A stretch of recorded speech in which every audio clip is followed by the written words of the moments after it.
What's up? We're back. Not Your Restaurant. Episode number 6. We're back. OG. It's just me and Matt talking shit. Per usual. It might happen. That's it. It's happen. the plan. Yeah. I've written some things down. It might happen. Yeah. Yeah. I got notebooks full of gripes and grievances, and guess what? We got a platform, ladies and gentlemen. We got a platform to air these grievances. For the collective benefit of everyone. I think this is just in my mind, totally unrelated, but in my mind, I think, since you've been bumping these records, just like putting on a record, figuring out how to do it, and obviously after all this nonsense is over with, we can do it, but just like put on a record and we'll just talk till the record is done, and then that'll be a podcast. Yeah. So I'm working on the logistics of that, because I do have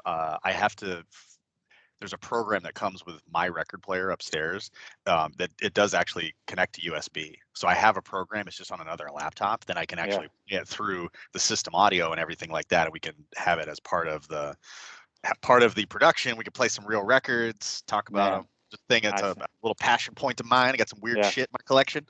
Yeah. It's fun. Yeah. And I know nothing about it, so you can share. I mean, obviously I know about music, but not really anything about. I was talking to a guy at work one time, and he's balls deep in playing cards, like baseball, basketball, all that nonsense. Yeah, sure. And funny side story. I told my wife about it. I came home and I said, "Hey, there's this great guy that I work at the school with, and he's just is deep into these playing cards." She's looking at me and she's like, "Oh yeah, really? Huh? Like Pokemon playing cards?" I was like, "No, he's not that kind of weird. He's not that kind of weird. Like baseball. He's weird, baseball cards and stuff." But according to Gary Vee, that's the new thing. I got a level 5 Charmander. You're sitting around there with a bunch of 12-year-olds at a school. Yeah. Give me ciders. What are you doing? I'm sorry. He'd probably be a hit there. So yeah, anyways, I was talking to him and he's, talking through these different things. And I was like, all right, man, I don't know anything about these baseball cards, but what's like a 1984 Ken Griffey Jr. rookie card worth? Like, I know that guy, right? And he's like, well, first of all, in 1984, Ken Griffey Jr. was 12. So, and I don't know if that's accurate, but it's probably pretty close. And I was like, first of all, right, well, I'm going to hit you some Wikipedia stats real quick to educate you Philistine. So you got a vinyl noob over here. You can educate me. I just think that's cool, man. Just vibing like that. Yeah, man. Actually, what I should do is I should just take and do an episode of the podcast upstairs so I can play it on my real system so you can hear in the background, because I actually have a pretty rad little system I bought from Vinyl Giants. It's nice 80s JBL components and a little NSD head, which is pretty rad. So you were telling me before we started recording that today you had some reviews. Is that what you were saying? Yeah. So I've been it's a busy time at work for me. So it's very draining to go through and do performance reviews and conduct them all with your team and all that kind of stuff, which I'm not going to get into in great length. Given here's my question, right? So I've been watching a lot of YouTube lately.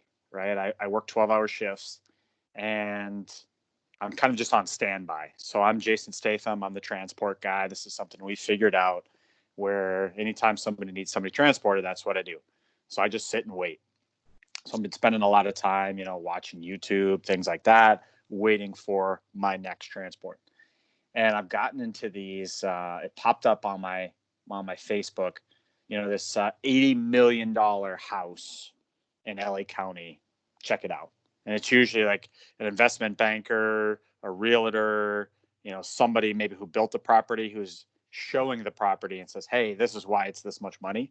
And it's an unfathomable amount of money to me, because they show like the $80 million one, and then they'll show a $40 million one. And I'm like, I guess I don't know why. Other obviously location, right? So if one's in Las Vegas versus one's in LA County, okay. But if they're both in LA County, it's like, all right, it's a world to me that I don't understand. Like that, just having that kind of money. And so my wife starts pulling up and she's running like the mortgage payment. And I was like, babe, I think if you can buy 80 million. You just buy it. I don't think you're doing a mortgage payment. Like, you don't need credit. Like, why, right? You think people are doing mortgage payments? Yeah, for sure. I think there's going to be a lot of people that'll overextend themselves depending on how much cash they actually have. Because I think some people have wealth, but it's another thing to be liquid. Where, yeah, you may have nice things, you may appear to be wealthy, but somebody who's really wealthy they're liquid. There's more money coming in than's going out, or they have other liabilities elsewhere, right? Where somebody who has an $80 million house and they take out a loan on that. I mean, God, I don't even know how much somebody's spending several $100,000 in mortgage payments. I don't know. It's a preposterous amount of money to spend on rent, you know? And if you're somebody who's got a Billy and you're just like, yeah, sure, cut them a check, 80 grand. What are the taxes on that? Another 40 mil? Sure. Just do a bank transfer. I don't even care. Like, I pay someone to care about that. Yeah. Like, that's so much money. Right.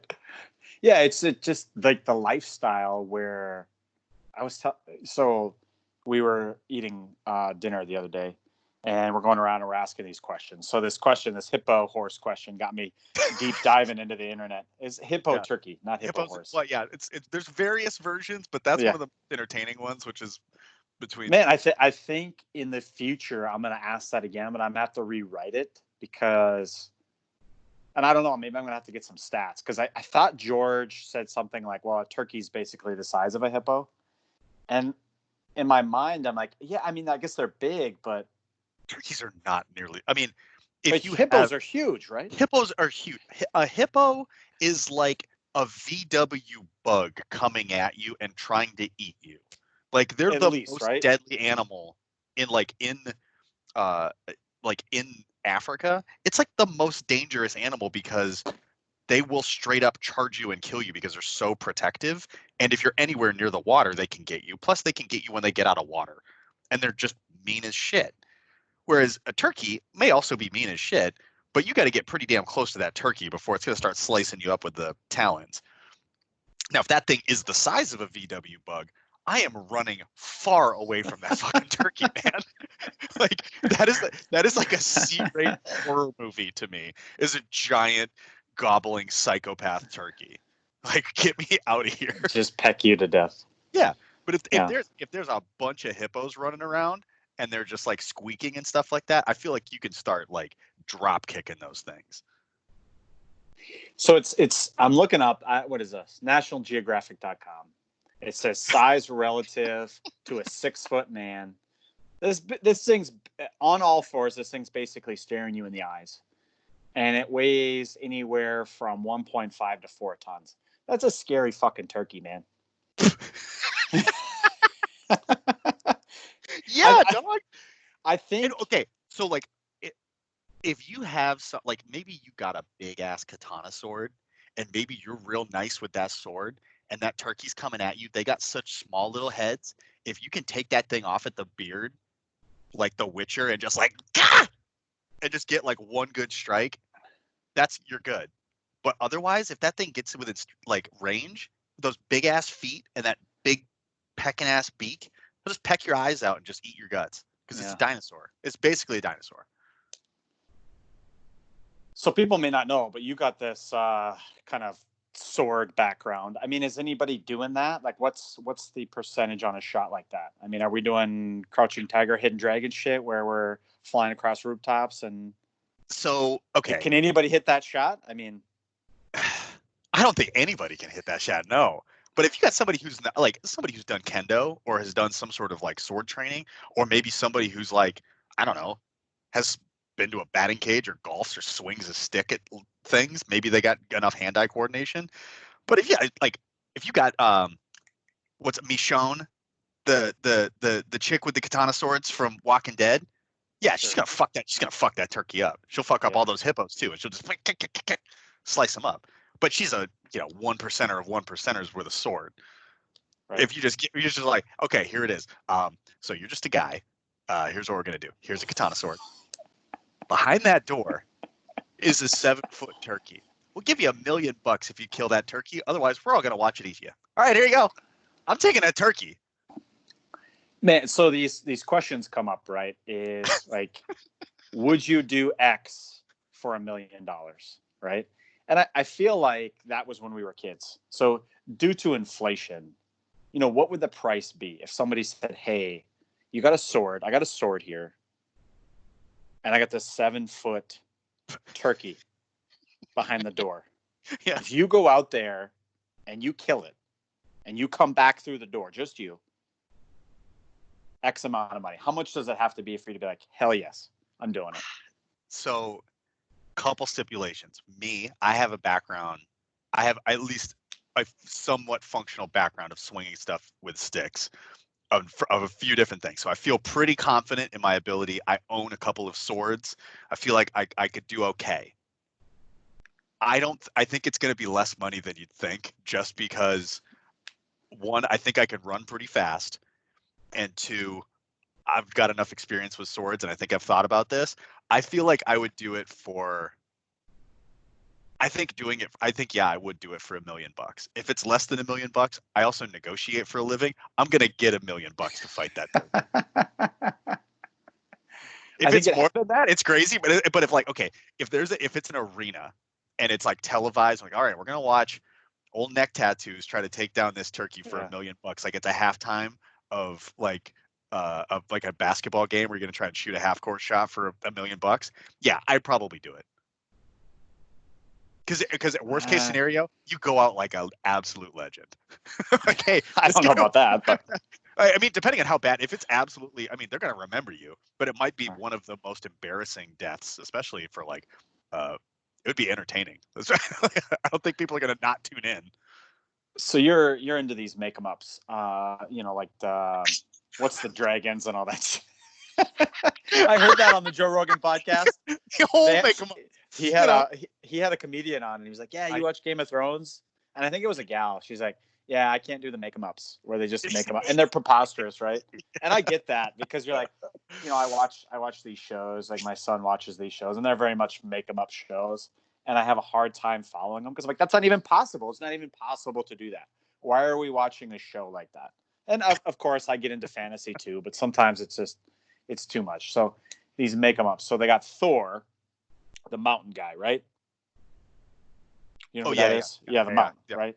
Bjornsson, So this guy's gone off the rockers, man, and they're doing crazy feats where, they got nothing better to do in quarantine, and so these different strongmen are challenging each other. So Eddie Hall lifted, was it 500 kilos a while back in a competition, almost killed him. Right. It was like a 1,000-pound deadlift, basically, right? It's just over 1,000 pounds, right? So 500 times 2.2. But anyway, so Bjorn wants to challenge this, and he wants to get this world record. So he does 501. So it's 1,100 pounds is what Eddie Hall did. This is the Australian guy. And then did a couple days ago, right? Yeah. Did like 1,176 or whatever the hell it is. Yeah. So this is like another 2 pounds, right? So he just beats it. And he was saying he could do, I think he made it incentivized where he said, hey, if I get enough Instagram or Twitch followers or something, I'll do 520 kilos, which, I mean, you're looking around 1,144 pounds. So anyways, he does it. He does it with ease, right? He just lifts it up. Basically not no problem, but 1,000 pounds. He just like he can clearly do it and could repeat it. It's not just like, look, he could have did it. He probably could have done close to 1,200, I think. And anyways, afterwards, Eddie Hall's like, hey, cool. I got a promoter for 7 figures. The winner of a boxing match between us. And so these two guys are going to go and box. And I feel like, to your point, where they're going to pay these guys 7 figures to box for 12 seconds. I mean, I can't imagine it lasts longer than 12 seconds. They're going to be huffing and puffing. I mean, I don't think either one of them has any sort of martial arts background. Everybody watched that sparring video with Connor and this Bjornsson guy, and he's huffing and puffing. Just Connor was just like touching him a little bit, kicking him in the stomach, but he was huffing and puffing after, I don't know, 60 seconds, because he's huge. He's 4 fucking pounds. Right. Yeah, at least. Yeah, at least now. Like the dude eats 10,000 calories a day just to like sustain his weight. Could Like, you imagine? no, actually, I think he eats more than that. I think 10,000. Oh, for sure. Is, Yeah, I think he eats like 20,000 because I think 10,000 is like what like Michael Phelps eats for swimming. Right. Yeah. But Bjorn's, yeah, probably 20,000. Right. That's Just all 10. the time. That's 10 people's diet. He's like, hey, 10 people, cool. I'm gonna eat all your food today. And he does that every day. How long can you survive on $1 million? Me? Yeah. I mean, me and my wife live pretty reasonably. Now, is this tax free? Are you taking it tax free? Tax free? No, I wouldn't take it for the money to be like, oh look, I'm a millionaire. I would do it as a goof to win this $1 million. Yeah, because I won $1 million by killing a 7-foot turkey. First line of my obituary: Rob Ash, 1985 killed the turkey. To 2150, because apparently we're doing genetic all sorts of shit and we're robots in 5 years anyway. First thing, killed a 7-foot turkey with a samurai sword for $1 million in 2020. Shit was awesome. Also, pretty good guy. Like that. Then everything else after. And no one else is reading it. Like, oh, no, yeah, good. No, yeah. No, you got to suck them in, man. You don't bury the lead. Right. Like you got to put that up top. And then honestly, I'd probably spend that money on more swords just to let all the other fucking turkey knows like what's up. Do you have to buy more swords? I feel like at that point people give you swords, right? Oh, somebody's gonna give me some swords. Yeah, somebody's gonna be like, hey, dude, some guy endorse my sword. Mountain in Osaka is like, I like the spirit of this man. I'm going to send him one of my swords. Yeah, and I'm gonna get some swords in the mail, but I'm also gonna have enough money to go like, hey, where's my Hattori Hanzo? Like I want some next level sword shit. Get some sponsorship. Right. See who else wants this smoke. Yeah, where would we start with that? I don't know where we're starting. I know. Talking about ridiculous money. So, anyways, going back to this, I was thinking about this. How competitive are these? Because you're kind of in this. What I would imagine is, this isn't the review at McDonald's where, hey, you're not sweeping floors anymore. You get bumped up to the fry later. This is, hey, whether or not you get your bonus. I imagine, right? This is life-changing money. So, how cutthroat are these reviews? I wouldn't say they're. I'm pretty fortunate at the organization that I work at that we have a really strong culture, and a lot of it is it competitive? Yes, but I think it's competitive in the sense that you're trying to better yourself and your team, and what can you do and what can you measure for how you're getting better. And I think that's a lot of it. It's because it's not this like elbowing everybody else out of the way. Like we value team players, and who are the people that are not only they're so good at their day job that they extend beyond themselves to coach others, that they extend beyond themselves to mentor new people and have patience for those that don't have the knowledge that they've earned. And what are you doing to make sure we get the word out about the problems that we should be solving upstream? So what are the things that we could be doing, and how do you demonstrate all that stuff? Because you could be a really strong performer, but if you're an introvert and you're kind of working in a silo, people don't necessarily know what you're doing.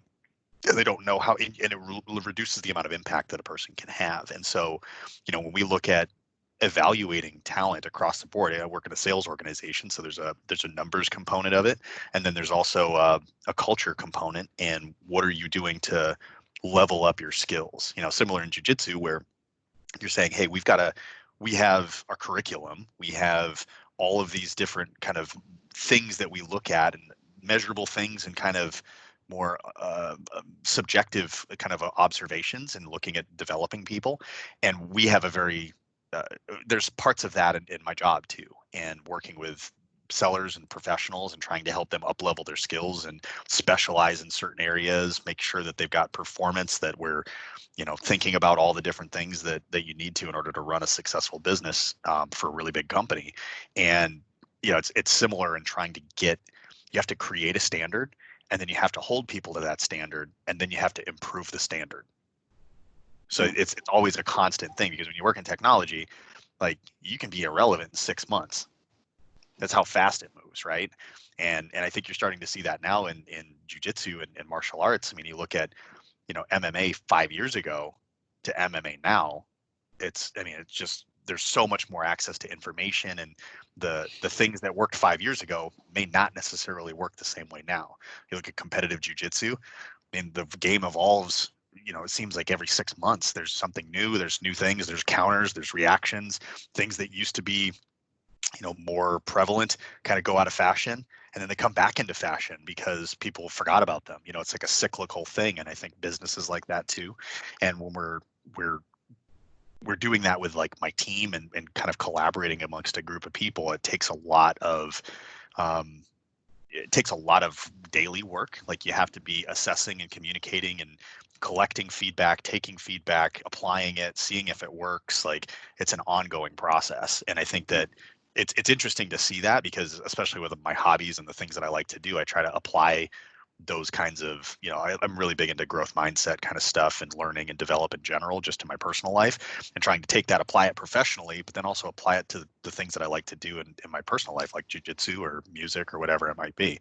You give me enough time. Like I throw like 100 darts a day just because I got a dartboard set up like 25 feet from here. And it's like, man, it's like, I just want to get better at throwing these darts. And it's like, it's even just improving that, if you have a mindset of wanting to improve that kind of stuff, and it kind of follows itself into everyday life, every little thing, That's good. You said you were on another podcast? Yeah. It's a work podcast? Yeah. So I got connected. There's it's called CRM Ninja. So the technology that I've worked with for a really long time is called customer relationship management. It's like a whole style of business application, and probably Mike Sullivan's one of the only people that's going to know what the hell I'm talking about, because he's a tech engineer guy too.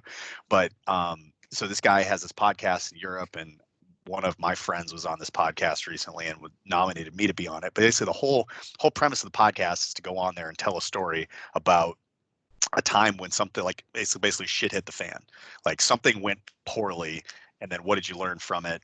What would you do differently? How do you advise other people in doing it? And I told a story about a deal that I worked on a few years ago when I was a salesperson, that it led to me flying to London on 3 days notice to go basically do a sales pitch against a bunch of my competitors for a company that I've never worked with before. And I told the story about how that came to be, and it was kind of a shit show trying to arrange for an international trip and a presentation and all this other stuff for a big strategic competitive opportunity, and trying to learn from that on the fly and not make a fool of myself, because you're just like, okay, cool, I'm gonna go do this, and hopefully it works, and we get paid from it. And ended up telling that story. But it was funny because the guy, he asked me, he was like, oh, do you have any hobbies? I'm like, yeah, I like jujitsu. And so when I showed up, he was in a Teams meeting kind of thing like this, but the whole background was Hamilo Barral hitting a triangle at Worlds. And so he put it up there. I was like, oh shit, I know what that picture is. It's a famous picture. But he had put that up there, and he had some familiarity with jiu-jitsu too, because he trains other martial arts. So we talked about that a little bit. Talked about this podcast a little bit. Nice. It's pretty cool. So did you get the deal? Oh yeah. Yeah. Yeah. What'd you do? What'd you say? So the demo itself actually didn't go that great, because we were really kind of set up to fail. When you're doing big sales presentations like that, there's a lot of discovery. So discovery basically means requirements gathering, understanding the business, mapping your solution to solve for problems. If you just show up and say, hey, you want to buy a car, so I'm going to show up. I don't know what you like to do, but I'm going to show up with a Ford F-150. I'm gonna say, man, this is such a great pickup. It gets 15 miles to the gallon. It's white, so you'll have low insurance, all of this, that, and the other thing. And then the end of the year, you go, okay, do you want to buy it? And the person goes, yeah, I really want a muscle car, because I didn't ask what he liked to do, right? That's kind of what happens with these things, is I need to know what you want in order to bring you something that's going to have value. And with this customer, it was like a very specific kind of solution that we didn't have a whole lot of time to prepare for and understand like what they could do better. So you kind of have to do a lot of the work when you're supposed to be presenting on it, which isn't ideal, but you get something called an RFP. It's a request for proposal. Basically a big thing that says, hey, here's all our requirements. If you want in, respond back in 5 days. and it's usually some ridiculous timeline. It's like, okay, that's 6 weeks worth of work and you want it in 5 days. And so we ended up going and doing this sales presentation, me and my friends, and it went okay, like enough that we could stay in the deal because we're Microsoft. And it was pretty competitive for probably about 2 months, and was able to convince them that we were the right solution after, a pretty, I would say, a lengthy competitive battle. But we ended up winning and winning the business, which was pretty awesome. A little feather in the cap for my career, which is cool. Nice. But it was also terrifying because you're, flying halfway across the world to go and present something. We're like, wow, I really hope I don't screw this up because everyone's going to think I'm a moron, if I go all this way and I don't get it, Right. So it's a pressure-filled thing. Yeah. What else is going on? Anything? Man, so we had, there were a couple of things that folks have been asking about. I had some folks had posted online about one thing, especially if they come to class and they see me before class. I probably have this, which is my what you, Matt, affectionately refer to as my diary. It's my jujitsu. I mean, I didn't do that because I have one of those. I don't have. It's not all fancy and leather bound, but yeah, it is. But this one is a little leather bound. But so let's do this here. Let's do this first. So I think that the good question here that came up, and there's a lot of good questions, but kind of to start this is Dan asked, "What are your tricks?" So I'm throwing this at you first. I'm going to let you answer this first, and then I think that'll feed into the journal. Is what are your tricks that you use for retention outside of jiu-jitsu? He said drilling, but I think just class in general, right? So how do you retain what you learned that day and bring it into the future?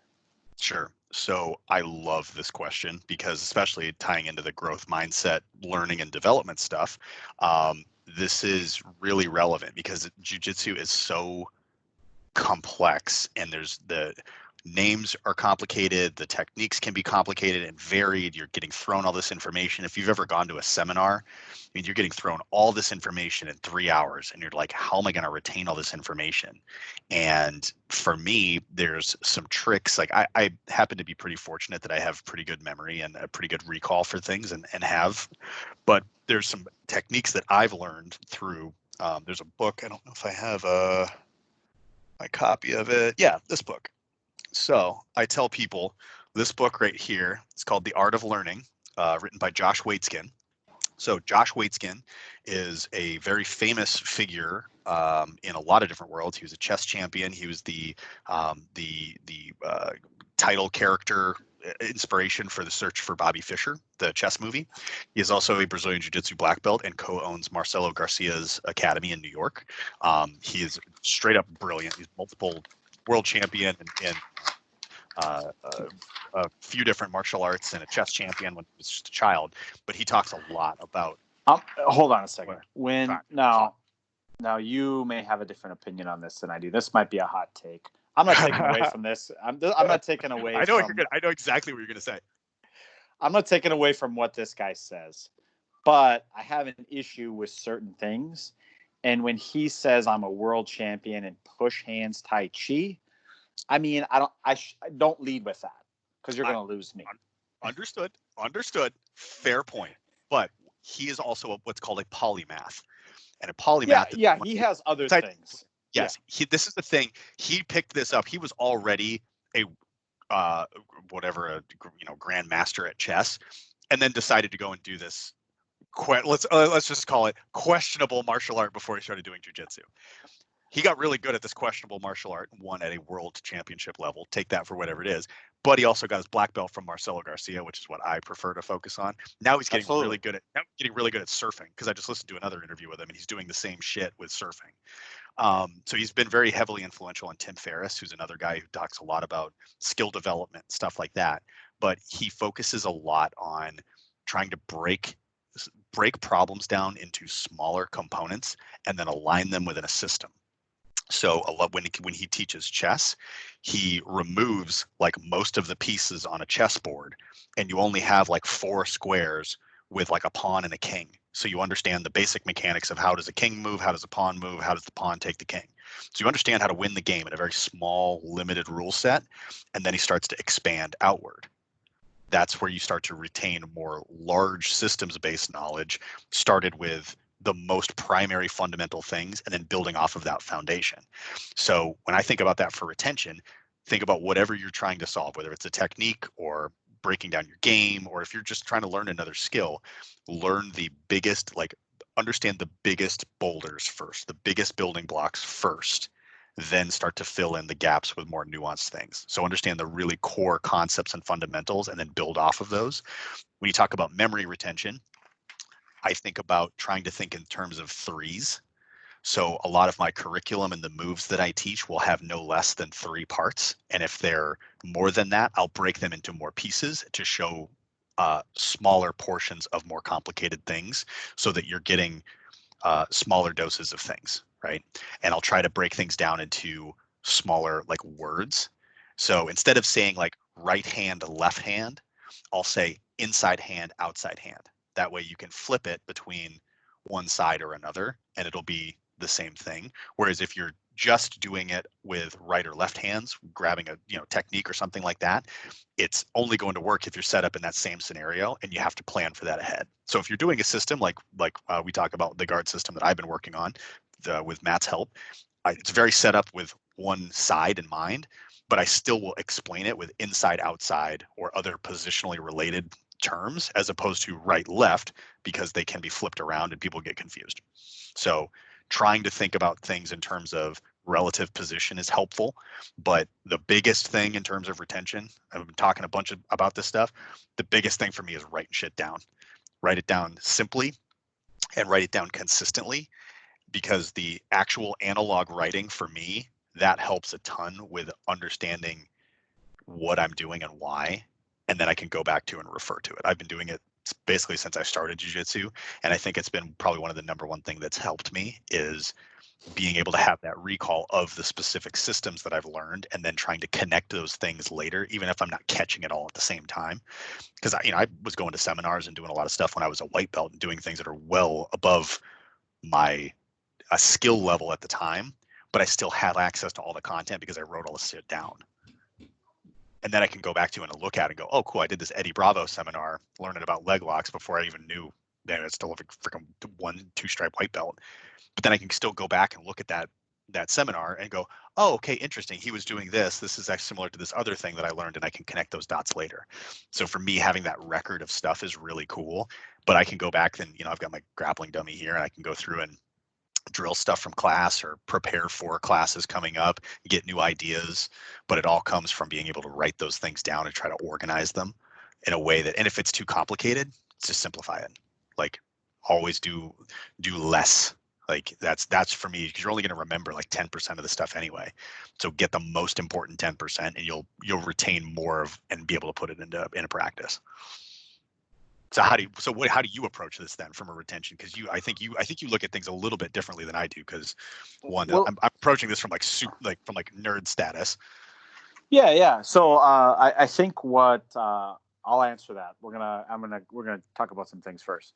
So I think what people don't understand about you and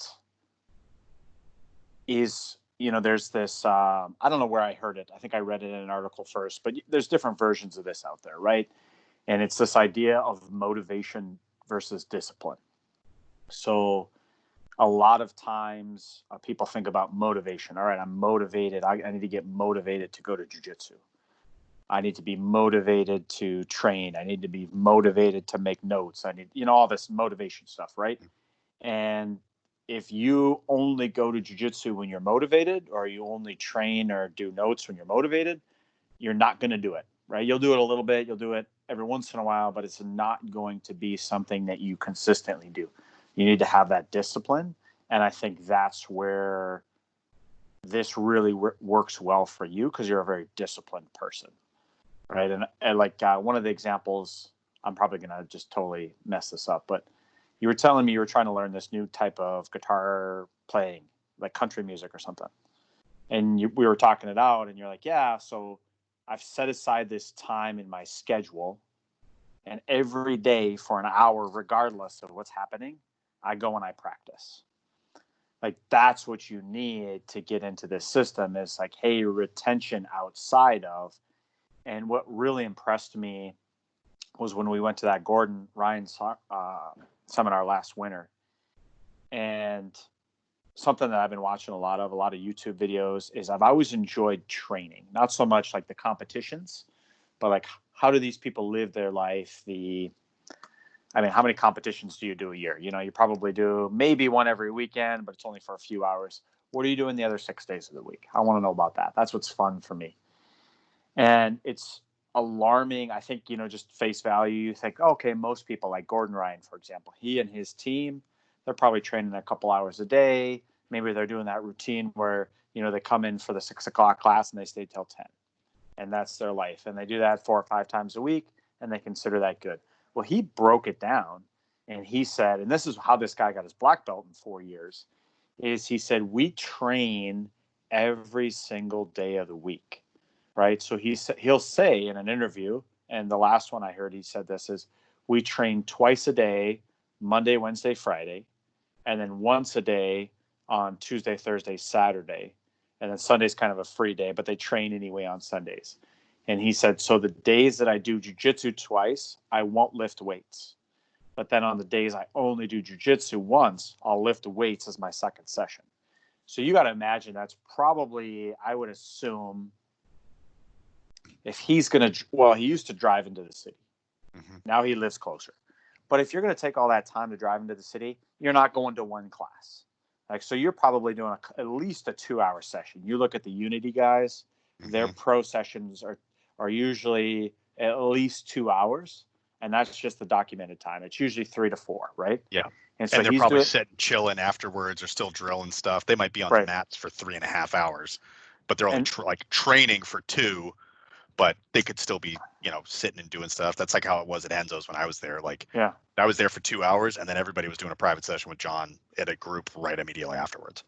And that's my point, right? So it's, okay, you're doing the documented sessions are, let's call it 2-3 hour sessions a day. Well, that's 6 hours. But then, like you said, they go straight into privates. So they're probably doing at least 1 to 2 privates with John, which is probably another hour and a half. So now you're looking at 9 hours.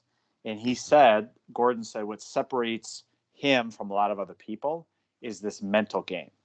And so he said, physically I'm going in and I'm training hard, but that's my physical game. I need to work my mental game. So I'm coming in, I'm writing things down, I'm watching tape, I'm reviewing notes, I'm thinking about different things in my head. And that's how he gets to that level, right? So it's the discipline to do that every day.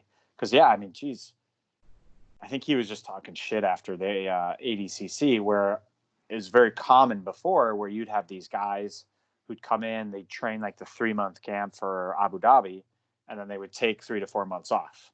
And they would just, go to, Thailand or something, or wherever, was tropical nearby, wherever the championships was. And he said, no, I don't do that. I don't take those major vacations. I'm back at training. And it's that discipline that's going to get him there. And I think that's what's important here is that discipline of writing it down all the time, going back and looking at them. For you, I would say, right? My system is different, but this is just what I'm seeing is putting that time in, the discipline to write it out all the time, making those good notes, coming back, reviewing those notes. Yeah, and that's what works for me.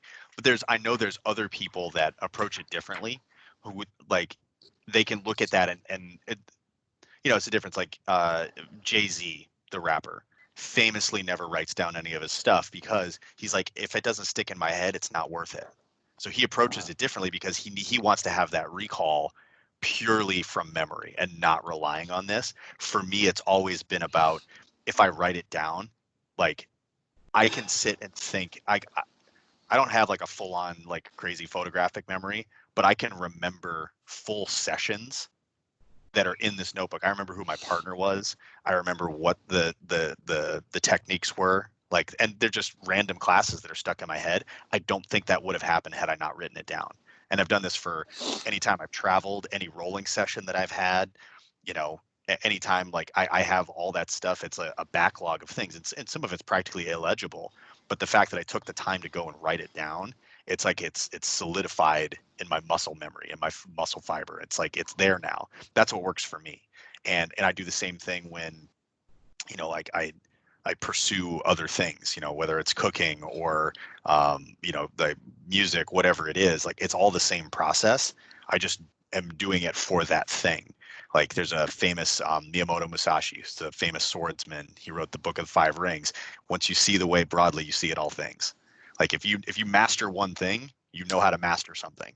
So now you can apply that. That's why you'd see guys in, you know, samurai culture would be excellent painters and gardeners and poets because they were skilled in this area of, you know, combat, and they would take those things and they would apply them to the arts, and they would apply them to being a historian or whatever it was, because they knew how to get good at something. And I think it's really applicable, and it's also very stimulating, because if you're good at something else, and you see this a lot when you see people that come in that are professionals or they're students, whatever it is, or they're coming over, like we've got so many people that come over from different disciplines, you know, whether they're a high level basketball player like Brendan, or somebody who comes in from football, or they're a computer, you know, wizard or whatever it is, and then they come into jiu-jitsu and they're like, oh, this makes sense. I've seen this before. But they're all coming from different angles, but they're seeing it, they're seeing the same systems based type of things, and they're still drawn to it. And I think that's what's so cool is like, yeah, if you get good at other things, you can also get good at jiu-jitsu. You just apply whatever works and however your brain works. I mean, jiu-jitsu is there for it. So for me, thinking about this question is, I think that it's that obsession, and that's what it is to me. Is I write things down, and I don't necessarily write them down for me personally. I write them down from an instructor standpoint, because I have ideas and I want them to be cataloged. Because a lot of times I'll be thinking about jiu-jitsu, and then I'll have an idea, but then I won't write it down and I'll forget it. So that's really what I'm doing. But it's so yours is more almost forward looking. So it's almost like you're taking this down so that you can plan for it for later. Whereas I'm writing things down as, I'm going to remember this later, because this is almost like a documentation of a thing. Whereas for you, it's like, well, what about this? Or what if I were to arrange it like this? It's almost like more aspirational, creative, as opposed to like me being more like a stenographer of like, oh shit, I got to write this down before I forget what happened. I think if I was not an instructor, I don't know if I would write stuff down. I don't think I would. I think that just thinking about it all the time, you know, and like the weight skin stuff you were talking about, I think all too often in the beginning, students, and it's probably appropriate, it's a maturation, right? I mean, everybody has to go through it, but I think people get really obsessed with a collection of techniques, you know, so they want to put all the cool techniques in their toolbox instead of focusing on a system and, you know, executing that system, right?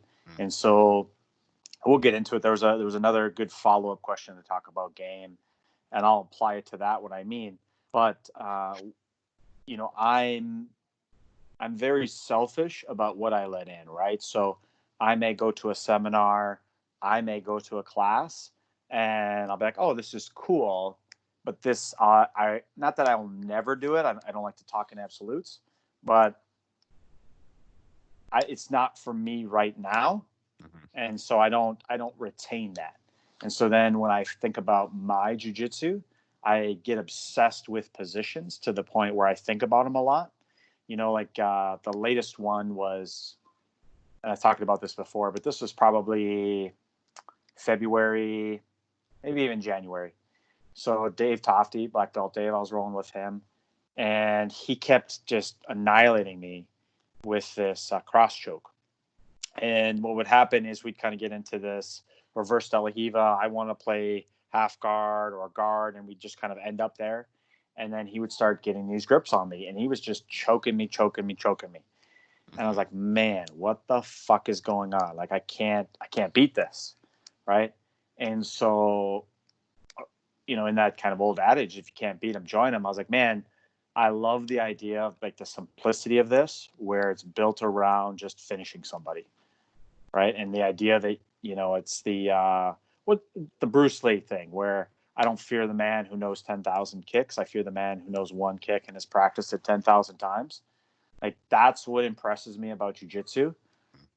Not that you're okay or even probably really shitty at 1,000 different techniques, that you're possibly the best in your area, your gym, your the region, the world at one thing, right? Right. And so, like, I saw this. Somebody posted this. Ricardo. I got to figure out this guy's name, because he does really cool podcasts and vlogs, and he does a lot of the history stuff for folks who want to get into that. And it's he was talking about. He put out a post and it said, "Hey, list somebody who like changed the game," right? So you think about like the Hinger team, for example, right? Like Josh Hinger took the guillotine and was so obsessed with it and made it his own that now they call it the Hinger team, right? And there's tons of examples out there of that, Right. but that just came to mind. And so you got guys like Marcelo, who, yeah, certainly the argument could be made that all these moves have already been done before, Right. But it's elevated to that, like, when you think of X guard, who do you think of?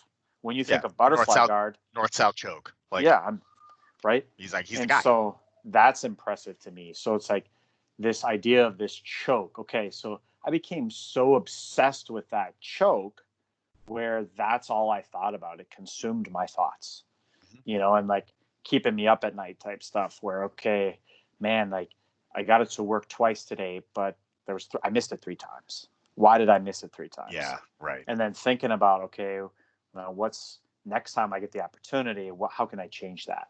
And pretty soon it becomes okay, now I'm changing it up and I'm focusing and I'm putting myself there all the time, even on purpose, just so I can practice. I'm drilling it all the time. I'm asking Dave, hey, I'm asking him questions, right? And so instead of focusing on all these different things, get really obsessed with your game. And a good way to look at that is, of course, in the beginning, we got to learn these big boulders, right? Like you were talking about. But I love the way this was explained. And I don't know if we talked about it on the last podcast, maybe a little bit, as far as when I see people get to purple belt, what I would like them to do is develop a system. So you have your system. And the way this was explained to me is another Amal Easton black belt. He said, I have techniques for white belt. So you learn a certain set of techniques. It's my curriculum, and you advance in rank based upon those curriculums, those techniques. When you become a blue belt, what I like to see is pairings. So for let's say your first stripe on your blue belt, you have to show me 3 flows. So those techniques I taught you as a white belt, put them into 3 or 4 flows, demonstrate them to me, right? So now you have a demonstration of 3 flows. And then in maybe your second stripe, okay, one of those flows now needs to have an interruption. So my flow is, I shot in for a takedown, I took you down, I passed your guard, I got to mount, I choked you out. Okay, now when I shoot in for that same takedown, the person sprawls. There's your interruption, right? There's your first obstruction. How do you beat that? And you kind of work your way through where now you can say something, somebody can give you an answer you didn't expect, right? And now you can work your way around that. And so you know how to work through, and you have this system where I'm aggressive. I'm not reckless. I'm aggressive, right? I think people kind of misconstrue that word sometimes. Is I don't want students to be reckless, but I think everybody could probably do with maybe not Shehan, but I think most there it is. It took us an hour. It took us an hour to drop something. Despite what Shehan thinks, not everybody's fucking thinking about him all the time. So,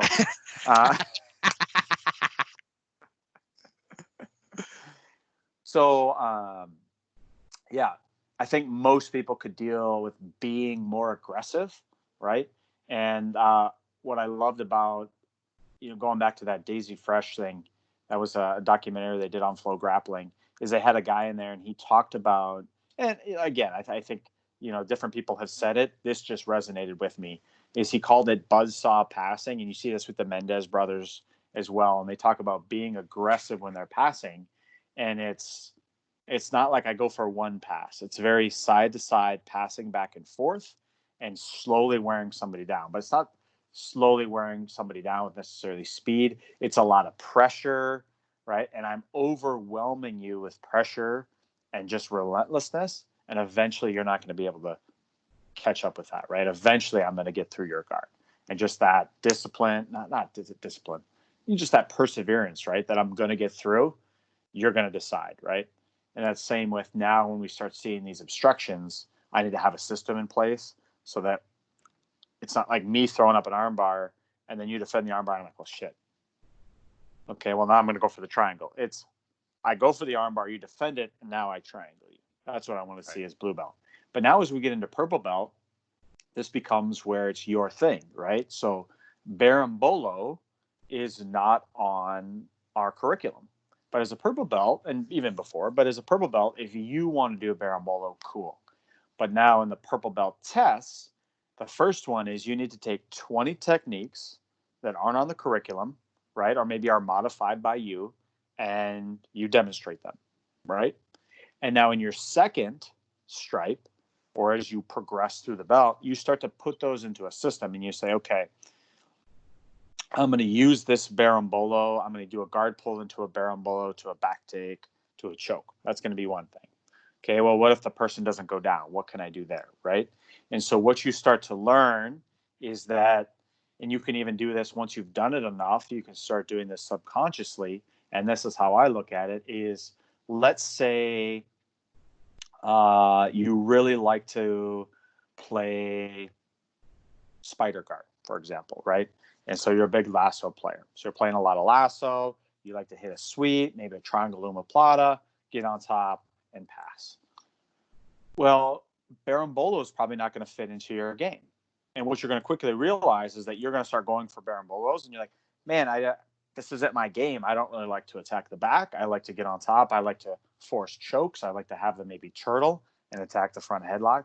It's not something that works in my game. So, okay, cool. If I go to a berimbolo class, you're damn right. I'm going to have fun, going upside down and getting inverted and, doing crab rides and all that fun stuff. But I'm not going to spend a lot of time thinking about it and journaling about it and, keeping me up at night, because it's just not something in my game. Right. But you might, like, I know this about you, is there's times when you're reaching that like saturation point with a move, and you're like, man, I want to do some fun. I want to do something fun. And we'll just like, okay, like go to a seminar, we'll go do something that's completely out of it. And you're just approaching it as a fan of like, hey, I just want to do some fun jujitsu. Right. And then if I get something cool out of it, maybe it sparks a cool idea. Awesome. But it's like renewing that sense of curiosity about what is possible. Why do people do this? Does that work for me? No, but I like watching it. I think it's cool. I think Sullivan asked a question about that too, of like, how do you balance between like working on the fundamentals or the things that are like shoring up parts of your game versus like taking in new ideas and then seeing how that influences your game to add new things or go in different directions based on where you're at in your development. And I think that that's super relevant of like, it depends. Like, is it right before a major tournament? Yeah, you're probably not going to look for a bunch of new ideas. You're trying to do what you do really confidently and really well. For sure. Whereas if you've been in a 3-month camp and all you've been doing is berimbolo, you're like, man, my neck hurts. I need to just like stand and try to pass. Right. So this is what I'm going to do now. Right. And it's like, okay, now it's time to go in a different direction. But then you may be plateauing in one area, and then you can find growth in another area. For sure. And then go in a direction. I found that too, where I'm like, man, I was so focused on this one thing. I'm like, man, I'm really kind of neglecting some of this other stuff. I'm going to go work on this for a while. And then my game changed, and then it gives me confidence. And then I think one thing that was interesting you said was the difference between being reckless and being aggressive. And I think the X factor there is confidence, where confidence in a reckless person is misplaced confidence, because your heart's in the right spot, but you don't know what you're doing. Whereas someone who's aggressive can be very confident because they're working within a system and they know what to do and when to do it. Right. And they can apply that aggression, which is that confidence, and saying, I know what's going to happen. And even if you have a reaction, you're still within my system. I'm giving you A or B, but I have an answer for B. Right. Yeah. Yeah. I think that, I think it's cool to, going to that question that Sullivan asked, and I think that was a while back, but, I kind of let that, discipline sometimes gauge me, but at the same time, like I said, I get obsessed with something, and it's like I think about that choke, like how can I get that choke, and that was leading up to a tournament. But sometimes, like you said, I just want to go in and have fun, and I don't think that you should neglect that, right? Like if somebody wants to do leg locks, go do leg locks with them, because what I've learned is that, yeah, I probably don't ever see myself berimboloing anybody, but what I've learned from that time that we spent doing a lot of berimbolos is kind of some stuff, like some tricky back takes, right? And oh yeah, all the matrix stuff that you were doing. yeah, Like and using you your weren't legs. doing that before, and I was like, fuck, this is a pain in the ass, man. Like, right. And so like that's, I think, using your legs a lot more, using like a windshield wiper, from the knees. And, that helps with your lassos. That helps with the matrix. That helps with control. That helps with guard passing. And so, the skill set, I can see where it's like, oh, that's cool. I'm going to put that into my game. Not necessarily the berimbolos, but just the skill set of getting upside down and having to use my legs to kind of steer this person. I mean, I think you could definitely do that and bring that into your game. Something else is my son. He's on a wrestling team, and so I'm one of the dads that comes and helps out, right? Because you got kids running everywhere, and they just need help wrangling kids out there. So I went out there, and I'm learning too, because it's a grappling art, right? So the coach is demonstrating, and then I'm like, all right, well, I have to know, since I'm a helper, what's going on. So I'm watching, I'm internalizing the techniques, and then I go help the kids with them. Well, a lot of the stuff that I picked up from another sport related to grappling, I use in wrestling, I use in jiu-jitsu all the time. And it's like, man, right. how cool is that, where I'm using stuff that's from a similar grappling art, but now I can use it to like turn somebody over. I can use it to defend a sprawl a little bit better, or, controlling legs and things like that. When somebody's trying to come up for a single leg on me from, let's say, half guard, now I know, like, okay, now I can defend that better because I spent the time on that, where before I probably wouldn't have, because it's not necessarily part of my game. Sure. If that makes sense. So I kind of contradicted absolutely. myself a little bit there, but no, but I think that there's, when you have it's not absolute. There are going to be times when it contradicts itself. That's where the dichotomy comes in. It's like, yeah, there's generally accepted rules, and then there's going to be fringe cases, and there's going to be times when you're going to want to take a risk because it's a calculated risk. As a general rule, I'm not going to tell somebody, yeah, go learn a bunch of flying attacks and do that as your first move. But you have people that can be very, very successful taking a calculated risk with a flying attack. Like, was it Edwin Najmi? How many freaking flying triangles does that guy have in high level competitions as a black belt? Everybody knows he's going to do it, but he just knows when to do it. Right. So he's like, it probably has another idea, and he goes, oh shit, I can triangle this guy. And he just jumps and triangles him. But as a general rule, you're like, oh, hey, my first move at a major tournament in the first round, I'm going to do a flying triangle on a black belt. Most people are probably not going to do that. No. It's not a generally accepted principle, but if you understand and can calculate the risk, you can do it and have success. Granted, that probably doesn't happen all the time. He probably screws up just like everybody else, but he might be able to, mitigate some of that risk. Yeah, but then, like you said, you have your successes where I think he was the last person to submit Merrick Ali in a tournament, and it was a flying triangle. I think they were purple belts, but regardless. Still, it's like, but at the same time, it's like, and you're going to have some of those people that like, and I think sometimes people see the flashy cool stuff. Like, I probably have once a month, I have somebody message me and be like, so where would I learn how to do an Imanari roll? Yeah.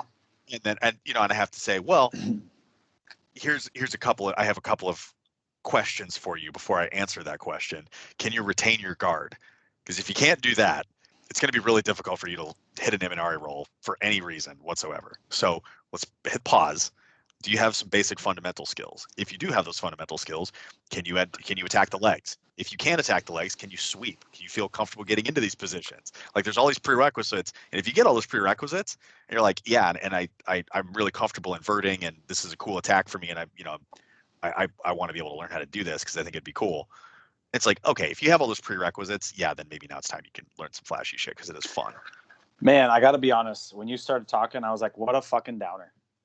Somebody's reaching out to you to learn Imanari roll, and you're like, no, bro. You gotta learn how to paint the fence first. Miyagi says you gotta paint the fence first. Yeah, and guess what? He learns how to paint the fence, and it works out, and he wins the fucking tournament. But he wasn't happy with Miyagi about it. And besides, if I was just going over like, oh yeah, sure, let me just do that, and then somebody goes out and does a really shitty Imanari roll and janks up somebody's leg, like, well, Rob showed me how, but he didn't show me right. Like I don't want to have. I certainly I'm not advocating you to show anybody wrong. I would just say, hey, yeah, absolutely.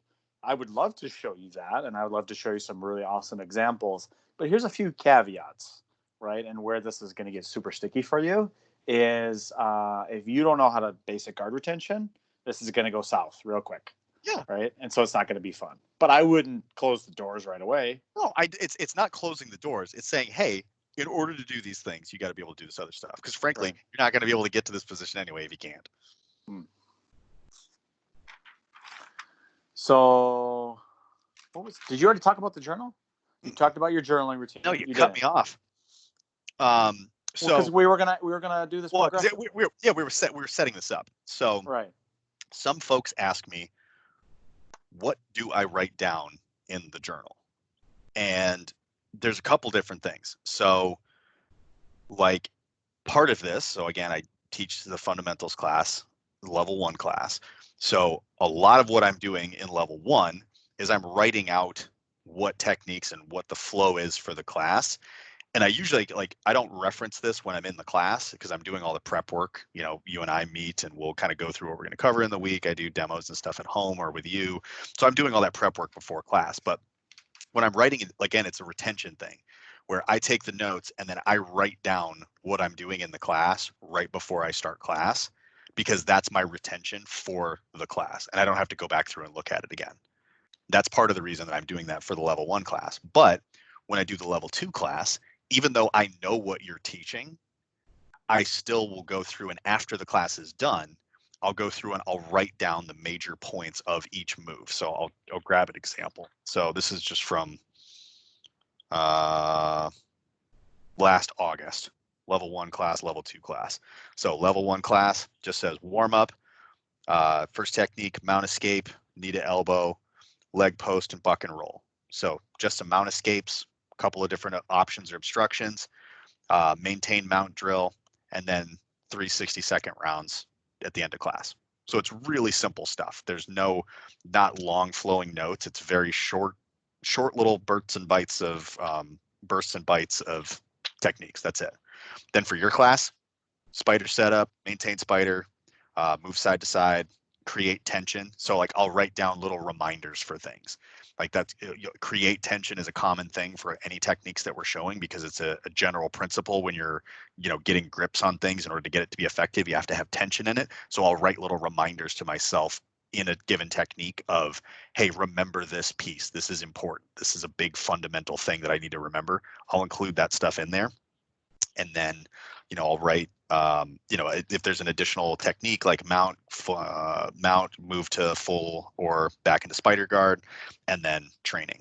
And then usually for training, I'll write. So if we're doing up, down, outs, I don't record every exchange that I have in there. But if I'm doing rounds, I'll record the rounds. So if I come in on a Sunday and I train 6 rounds, I'll record each of those rounds and say, hey, I went against so-and-so and they caught me with 2 chokes. So I need to make sure I'm looking out for this kind of choke with this person. Or if I submit somebody, then I'll say, hey, I had good success with this technique from this position, or I lost this technique. Like my entries for the triangle were good from collar and sleeve, but I couldn't finish them. And I'll make notes like that for myself.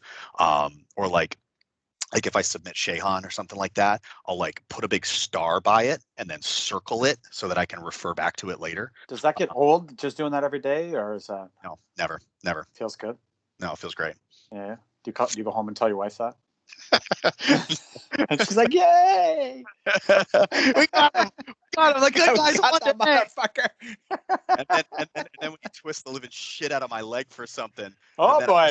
and then I just get out the lipstick, and then he goes on the list, and then I go home like he did it again, and then I go, and then I Sheihan was totally right because I do go home and take it out on Sheihan Jr. because he's not fighting back. Yeah, there's something you should probably talk to somebody about that, but yeah, that's all right. We all got our shit, right? He definitely comes up in my counseling sessions. Just kidding. I love you, buddy. But no, so like those are some examples for some things. And then like if I go to like a seminar or like especially, I'll take way more detailed notes if I'm traveling someplace or going, like if I go train with, if I like when I went to Danaher's class or if I go to a seminar, I try to take as detailed a notes as possible about every little thing I can retain, just to try and soak as much of that experience up as I can. I try to remember who my training partner is, any rounds that I have with people, just so I can try to remember it. And that's kind of, I've done it for every class, every training session that I've had, basically 5 years. What something in there that I thought, I was thinking about when you were talking about that is that's very, to me, like analytical. And I think that's how you work. And that's how a lot of people work. Absolutely. But, more, I'm thinking about different things that I make notes on. So a lot of times, simple app in your phone, right? You pull up notes. I have an iPhone. I pull up notes. And a lot of times, and I've noticed this with, my strength training, different routines I have, whether, eating, yoga, stretching, different stuff like that. I notice these times when I feel really good. And I think back, okay, what was I doing the last 2 weeks? And I write that down. Or if I'm feeling just fucking terrible, I think about it and I'm like, okay, what did I do for the last 2 weeks? And I write that down. Right. And I think you can use that same thing for jiu-jitsu is when things are going really, really well, think about, okay, like what am I doing? Because I think this happens to everybody. It's one of these things in jiu-jitsu where at least initially, and I'd say probably the first, and I'd say probably even now, I've been doing this for 10 years. So probably forever, is that you're always seeking greener pastures. And I think there's always that in your mind of like, there's cooler things out there. There's a shinier sword out there. There's a better katana, and I want to go find it instead of just focusing on getting better with your own katana, right? And so it's what's working for me right now.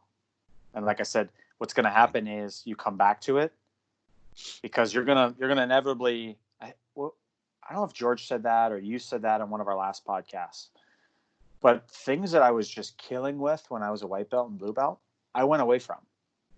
And, thinking back, I was like, why did I do that? Why did I just let those things go? And I think it was, I was in search of a shinier sword instead of just staying with those things. Right. But it's nice to like go out and venture out into the world, but then come back home and have that written down and be like, oh yeah, the baseball bat choke from Neon Belly. Why did I ever quit doing that? Like I was killing guys with that. I need to start doing that again. Or, maybe there's a good reason why I stopped. Or, there's other things where I'm getting smashed all the time. It's like, what am I doing? Oh, I'm doing this dumb thing that I shouldn't be doing. And I haven't given up on it yet. And it's just time for me to be done. And so I just need to give up. And, I definitely think this is real in jiu-jitsu, as in life, as the expression goes. But I think that there's right technique, wrong time.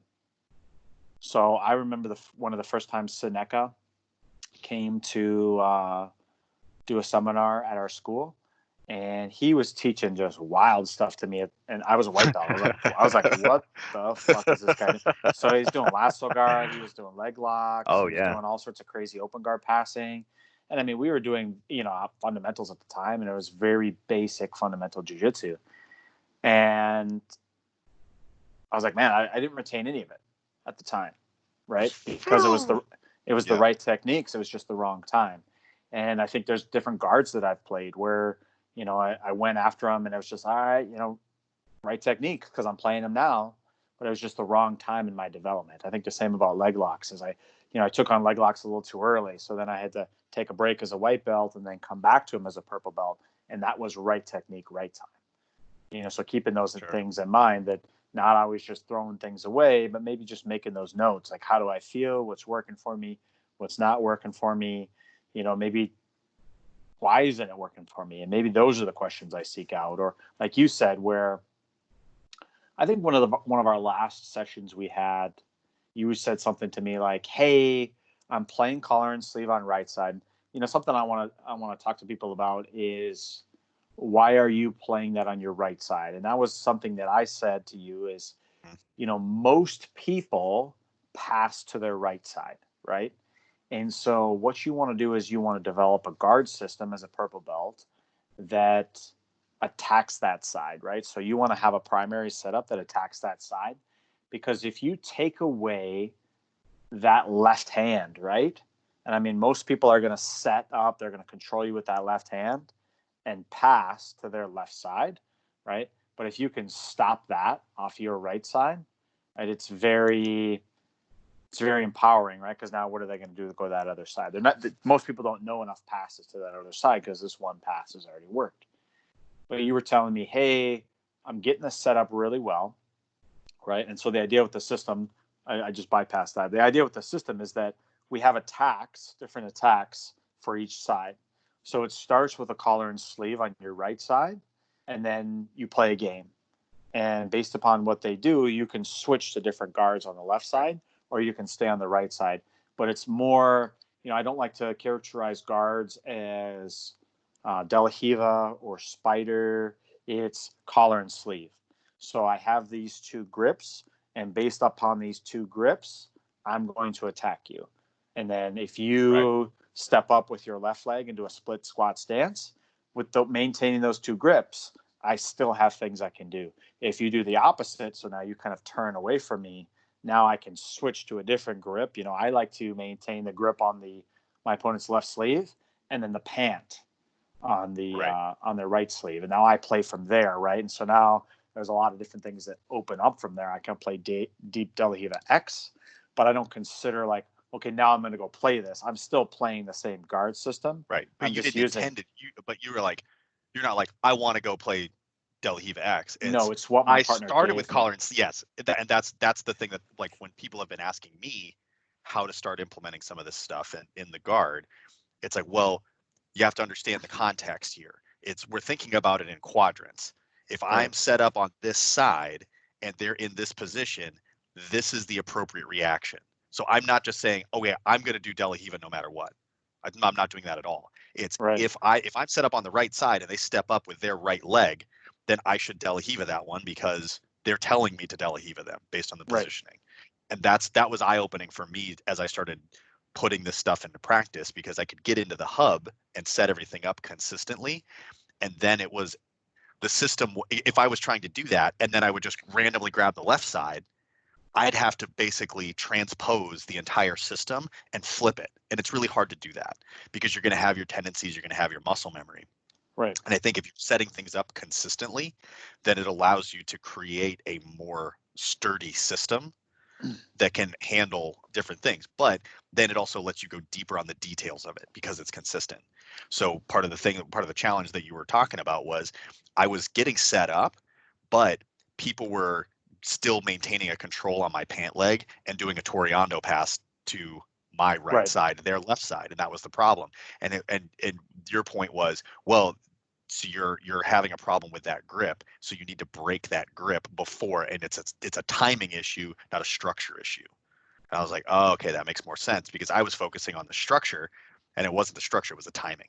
I wasn't addressing the obstruction was happening too early, and I wasn't addressing it, and it was a timing issue. And then as I've started to, like, again, we didn't get to train much afterwards, but then as I'm starting to, like, okay, they're immediately getting that grip, I need to break that grip right away, then I can start. Whereas as soon as they got that grip, that was that was essentially giving them the pass, and I Right. and I wasn't recovering, and that was something that was it was like, oh, okay, this is where I need to go back. But again, I'm doing it so many times on one side and consistently, you get to see the anomalies where things don't work. Right. And to your point, when you're obsessed about it, you're like, well, why didn't that work? And then when you have that consistency, you can see where the anomalies are and then fix them. Yeah, and so that was the question is, writing down questions like that for students is like, hey, I'm having a problem with this. This isn't working, and why isn't it working? And then asking a coach.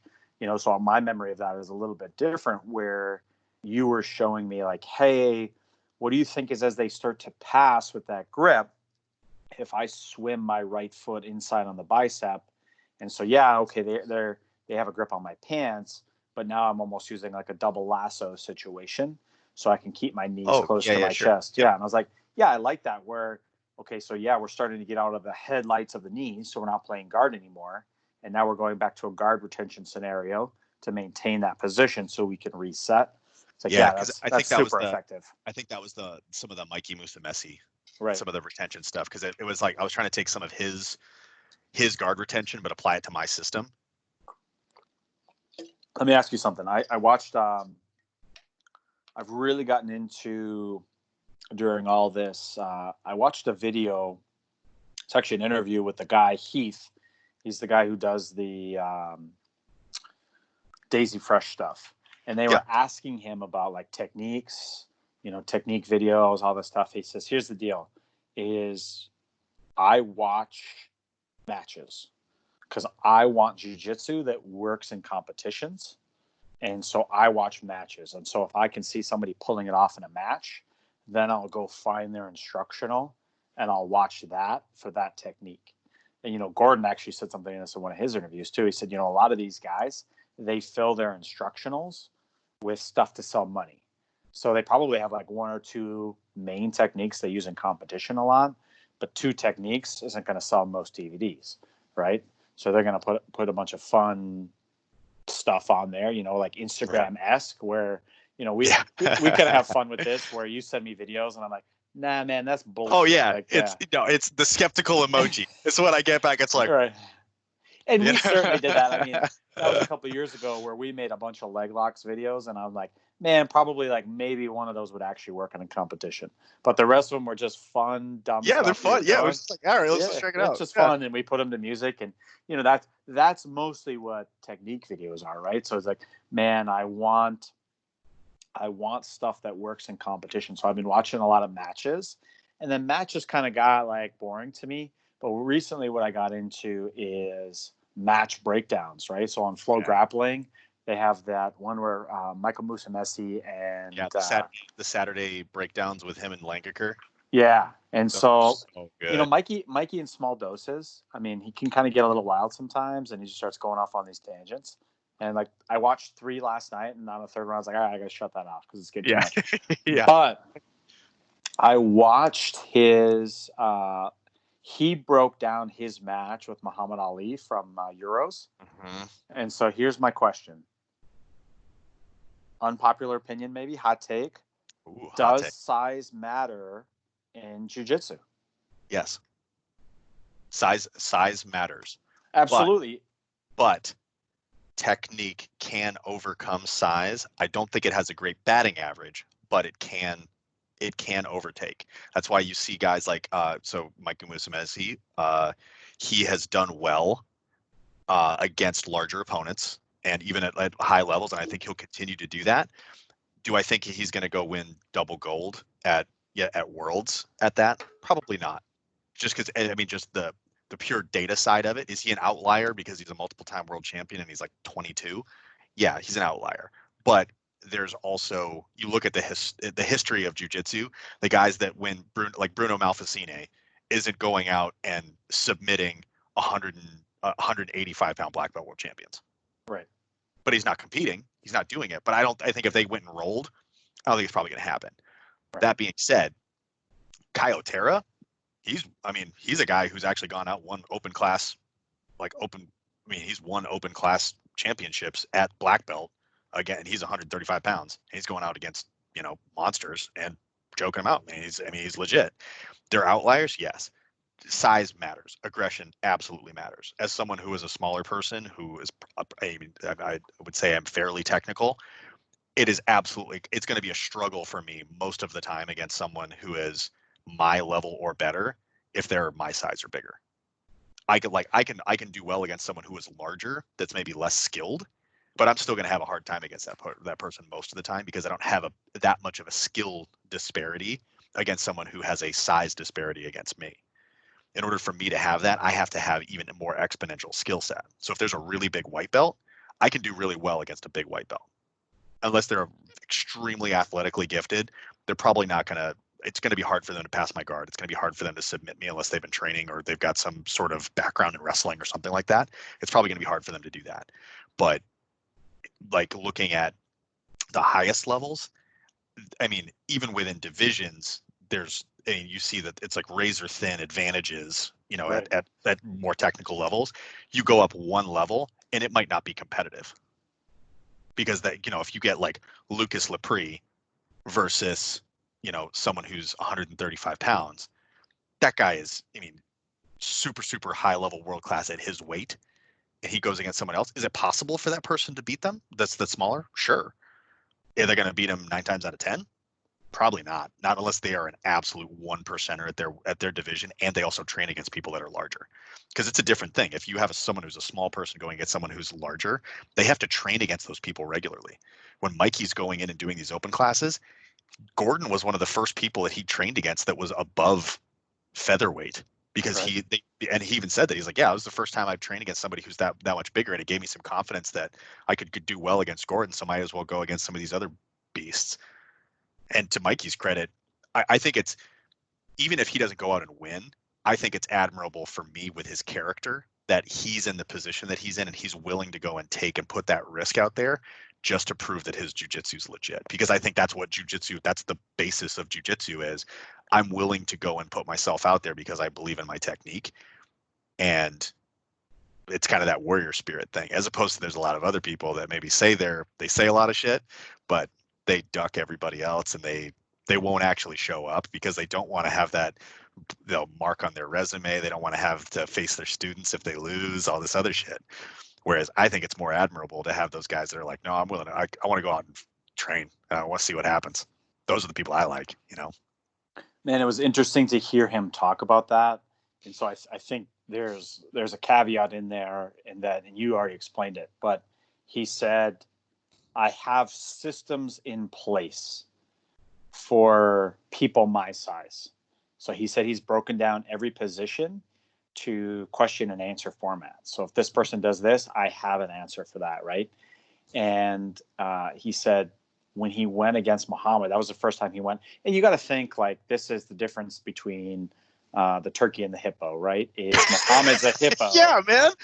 And Muhammad Ali is huge. He's a huge human, period. And Mikey's a small human, period. Right. Yeah. And so this is definitely a David versus Goliath. And so he goes through and he breaks it down and he says, yeah, so like from this position against guys my size, I always hit it. And he said, I think he was trying to hit the omoplata. Yeah. And he said, I couldn't do it on him because his legs were so big. I've never experienced that before. And then he was talking about a grip he had. And he said, once I get that grip, nobody breaks it. And Muhammad broke it like he was swatting fly away. Right. And then there was some other, just some other things that he said. And it'd be interesting to see that, like, okay, now if he just rolled more consistently with people that size, if he could do that same thing and just amend some of his things for, okay, if this person's, a heavyweight, how do I amend my systems for that? But something that really stuck out with me as far as guard retention and something that's super simple, I think about this a lot where when I was a white belt, I was struggling to escape side control. Somebody get me in side control. It's like, well, this is done. And it was explained to me, hey, why don't you just create a little space and bring your knee to your elbow, right? Essentially creating a frame across the person's belt line. Instead of thinking about, like you said, all these complex things, break it down to the simple. Just bring your knee to your elbow. Simple, not easy, but it's very simple. You can at least And remember it. And you can at least remember it. Oh shit, I gotta get my knee to my elbow. Where You need your elbow to create that frame. Right. And then once you get that frame. But if you got a 2-minute Danaher explanation of, it's not 2 minutes. Supplanation of this and this and this, and it's like, yeah, okay, that's all technically right. But as a coaching moment, he's not coaching like that. He's saying, need an elbow, Gordon Ryan. Yeah. Like he's simple commands because that's what you need in the moment when you're training. Hey, did you see that meme where it was? I know, yeah. It's how Gordon. It's Danaher, and he's like, create the angle with his femur and put your, whatever. And he's going through this super technical, and then it's Gordon saying, "Heel hook him, you fucking pussy." Which is funny because I haven't met Danaher in person, obviously, but I've seen a lot of his instructionals, and it's very much like that. And what I appreciate about Gordon is it's kind of that, right? Where you have the professor and then you have the guy who understands the professor, but he puts it in plain English for you. When we went to that seminar, the way he was explaining things was like, man, to me, Gordon is much easier to digest and like pay attention to than, Danaher, who's talking on a different level, right? It's all good stuff, but I kind of like that, hey, quit being a pussy instead of the, the vector rotator girder or whatever. So, but anyways, the simple the other thing about Gordon, the thing it was, Bailey talks about this too, because Bailey was at the day before. The most impressive part, I mean, the technique and stuff was fantastic, but the most impressive part was the Q&A afterwards. Jesus. Because he was like recall, and when people would ask him a very detailed question, and there wasn't a, that's a good question. Oh, let me think about that. He's just like, yeah. And then he would go in and it was a confident, like, yeah, clearly this is what you do in this situation. And he did that for like, I don't know, a half hour of just no pre-scripted anything. People ask him whatever you want. And every single question was like a confident, articulate, oh yeah, this is what you do for this because this is the principle. Here's the application. Here's your scenario. Here's how these two things work together. And it was all within the context of everything else that you had just seen throughout the day, and without contradicting itself. Because you figured that would happen at some point, or you'd be like, especially you, like your bullshit meter would go up at some point. Like, like okay, but that wasn't like that. Like, not from my perspective. I was like, okay, yeah, that's why that dude's the GOAT. So that probably stuck out as, again, I would agree. The coolest thing about that is for nobody who's instructed before or kind of put themselves out there before, is that's super dangerous to me. So when he opened it up for Q&A and he said, ask me anything, I was like, oh boy, because this could go really, really well. Or you got a bunch of fucking morons in here who are going to ask a whole bunch of dumb shit. Like, well, what if a deer comes in here and bites you in the dick, Gordon? What are you going to do? And it's like, all right, guys, what are we doing? Right. But right. I mean, I think the first couple questions were about leg locks, and then guys kind of got this like, oh, okay, all right, let's test the waters. And they started going crazy off script. And they're like, and then we like, had, hey, how do you escape the mount? Yeah, and just all sorts of crazy stuff. Yeah, and he's like, yeah, actually, I let people mount me a lot because I try to train from really bad positions with people that aren't as good as me to help me get better. So here's what I do. Right. And it, like, even how he explained fundamental jiu-jitsu was at a super high level.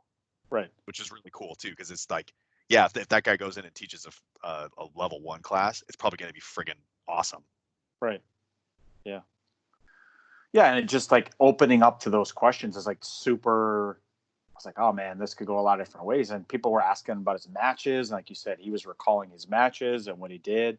And I think that goes back to that mental stuff, is where he's thinking about this stuff all the time. He's breaking down his matches. He's doing a lot of the mental work, or he's doing the mental work just as much as the physical work. And I would challenge the students to say, or just anybody in jiu-jitsu in general, are you doing that? Are you doing just as much mental work, or do you only do jiu-jitsu when you come in for class Monday, Wednesday, Friday, or whatever your particular jiu-jitsu schedule is? Right. Well, and like, have you ever seen that? And they turned it into a meme, but it was an interview with one of the meows. I don't remember if it was Paulo or Joao, but it's like, it's just one line. And like the interviewer goes, do you have any hobbies outside of jiu-jitsu? And it just shows the meow brother just standing there staring, and he, with no expression on his face, he just says, no. Like, yeah, no shit, you don't.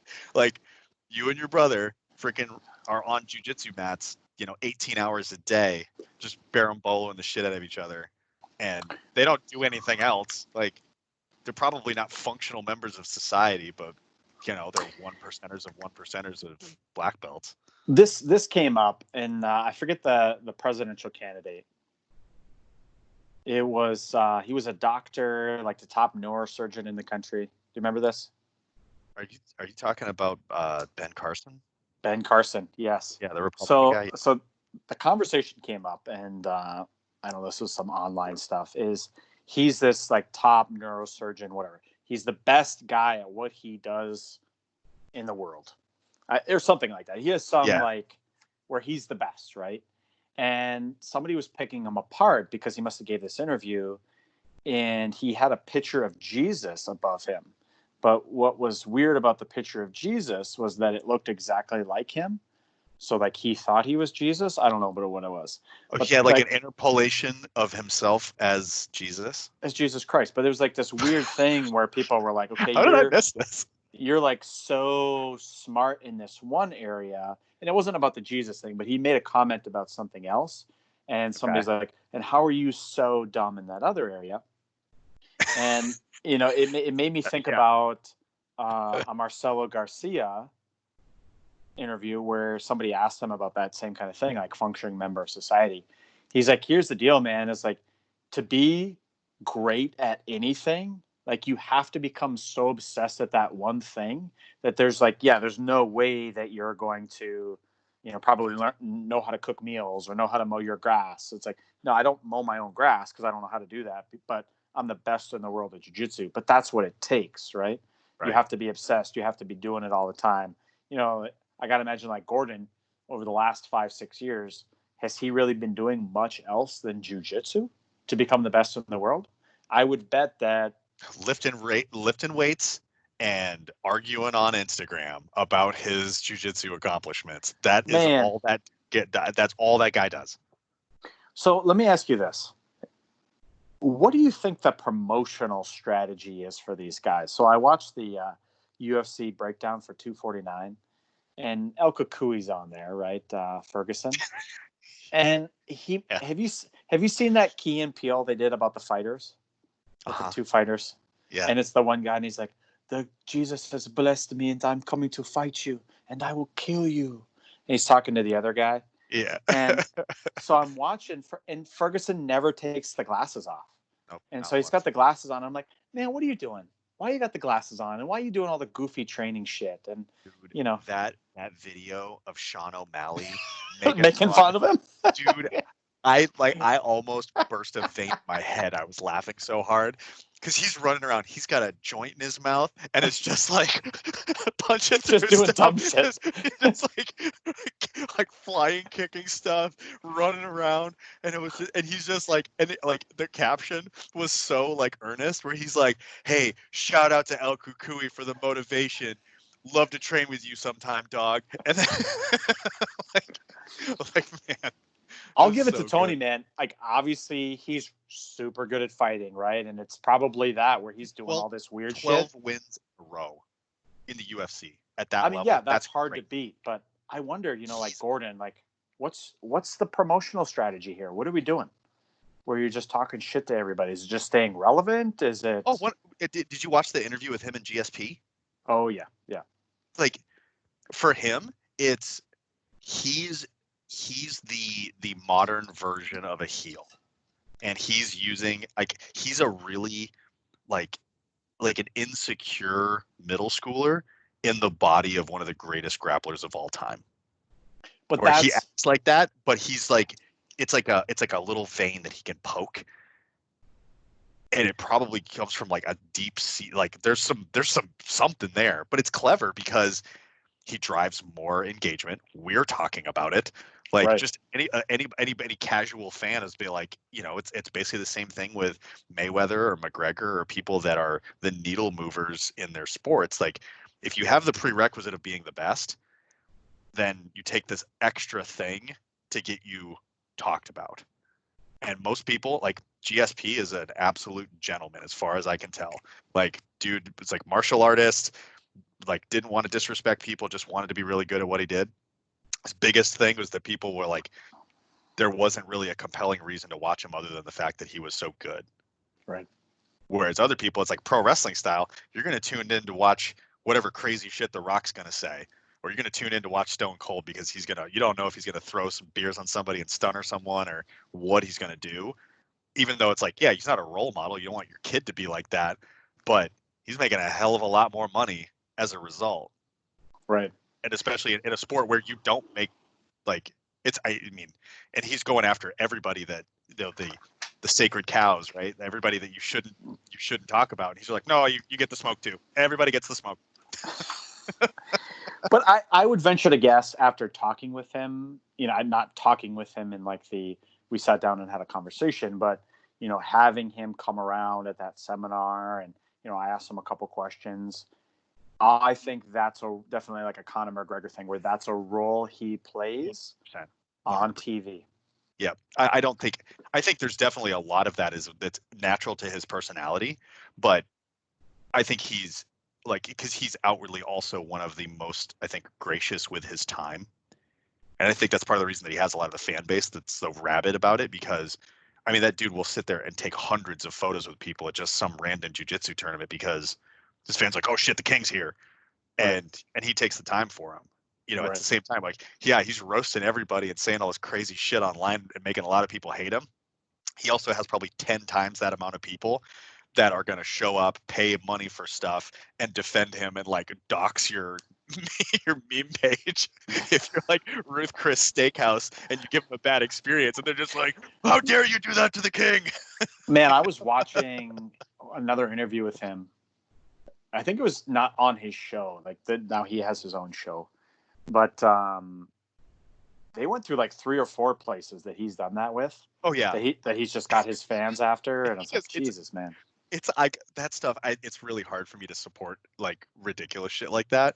At the same time, I also think that it's funny until it's not funny, where it's just like, man, you're so petty, just next level petty with everything. Probably my favorite GSP story though was back in the day. I was a BJ Penn fan, and those two would fight, right? And so they had this match, and BJ was trying to play his high guard, you know, rubber guard type thing, and they accused him of GSP of putting Vaseline. Oh yeah, the grease, you know, the grease skate or whatever. Grease skate. And so they brought this video. They had this video, and I think it was for like the rubber match or something. And GSP is like, yeah, I got something to confess. I cheated. I cheated. And so you're expecting him to come out and say this Vaseline thing. Grease skate was true. Yeah. And he goes, what I did is I hired somebody because I knew that if I could get in BJ Penn's head, that I could mess him up for the fight. So I hired somebody that as he was walking into the ring to give him a big kiss on the lips. And it cuts to a scene of him walking into their last fight, and somebody like jumps up and kisses BJ Penn on the face, on the lips. And he's just like, what the fuck just happened? And I was like, oh my God, that might be the funniest thing I've ever seen. GSP was reading Sun Tzu's The Art of War, and he's like, I know. Yeah. I will pay it was probably total bullshit. But yeah, I would pay a man to kiss him. Unpopular opinion. I think he should have the show instead of Gordon Ryan. I don't think Gordon Ryan makes for a good host on the show, but I think GSP would make for a great host.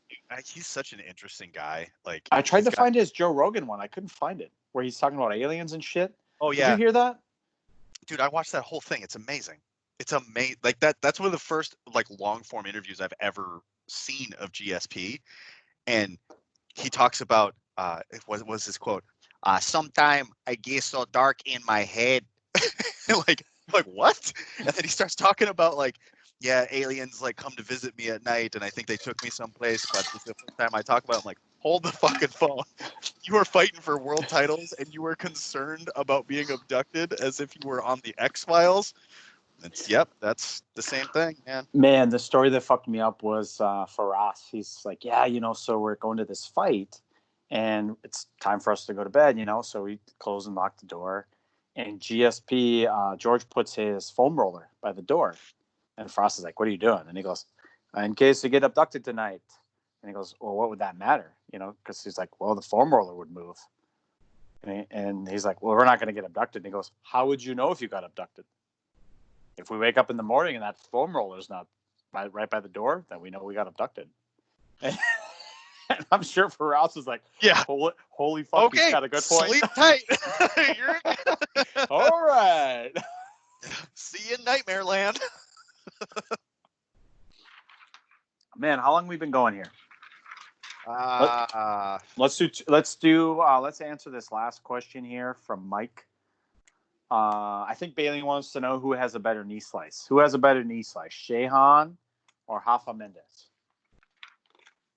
I think that was a joke, but it was a joke. Shehan does have a nice knee slice, though. It's that aggression, though, right? I mean, he has that where he comes out and he's super aggressive, so it works for him because it's that baseball slide knee slice pass where he's just really just aggressively coming hard through your guard. Yeah, and it works for him. I'm going to knee you in the balls, or I'm going to pass you. Right, it's effective. The choice is yours. Yeah. So Michael says, what was the question here? So best top game for long-legged players. What do you got? So as someone who has, I'm a little lanky, I got some long legs. I guess the caveat for me, I'm quite a bit. So for those of you that don't know Mike Sullivan, Mike's a tall guy. He's 210, 215. He's a pretty big guy, maybe bigger. But he's very long, very lanky. I think for me, if you're a very long-legged player, I would try to either close the distance so that you're not exposing your legs for people to get underneath them. Because for me, if I'm playing against Mike, I'm going to try and get underneath his legs and especially try to attack like single X or X guard because he's got big legs. And if I can get a hold of him, then I can probably control the rest of his base. So if he's playing, if he's kind of putting his knee into me, I'm going to probably go for De La Riva or something like that to get control of his legs. Whereas if he does something like a Toriando, where he's playing back and using his hands into my legs to create that space so that I can't get into his legs, it's probably going to be much harder for me. So that would be my thought, is if you're going to play close, play really close, go into a knee slice or something where you're collapsing that space and using your weight to pressure. But if you play in that middle space with the legs, I'm probably going to try and take advantage of that. So be either too close or too far. That would be my recommendation. What I, thinking about this, what I was thinking about is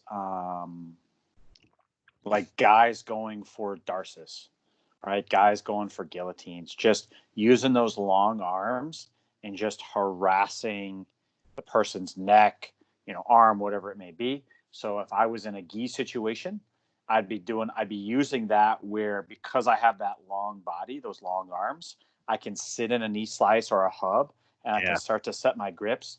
So two cool ones is that cross grip, and I use that for the Tofty X choke, right? I love that.